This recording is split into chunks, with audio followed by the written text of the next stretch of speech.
Para sa mga kasama ko, sila Gerson at Roget at si Dennis.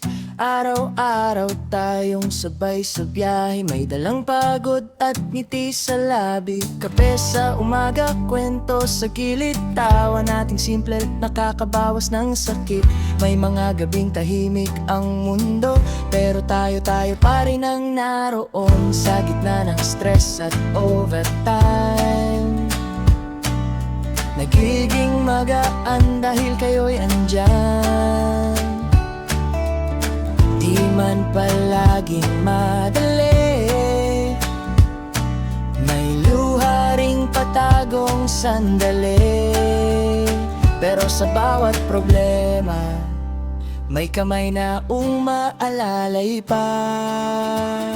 Mga katrabaho kong naging kaibigan, kasama sa saya at iyak ang minsan. Sa bawat duty, sa bawat laban, kayo ang pahinga sa gitna ng hirapan. At kung dumating man ang panahon na magkakaiba na ng direksyon, dadalhin ko pa rin ang alaalang samahang hindi mawawala.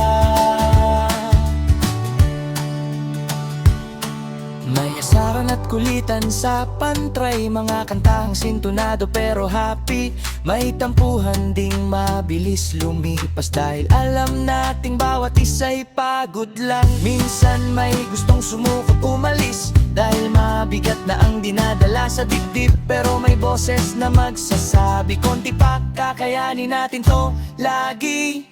Hindi man habang buhay magkakasama, darating din ang kanya-kanyang pahina. Pero kahit saan man mapunta, may piraso kayo sa bawat alaala. Mga katrabaho kong naging pamilya, saksi sa lungkot at saya ng buhay natin sinta. Sa bawat tawanan at pagluha, nabuong samahang kakaiba. At balang araw pag tayo'y nagkita, may kwento pa ring babalikan natin masaya.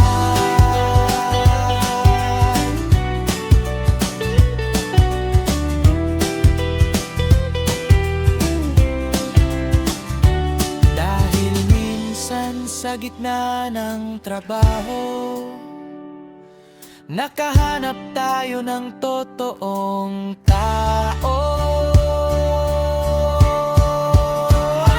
Nakatrabaho kong naging kaibigan, kasama sa saya at iyak ang minsan. Sa bawat duty, sa bawat lahat,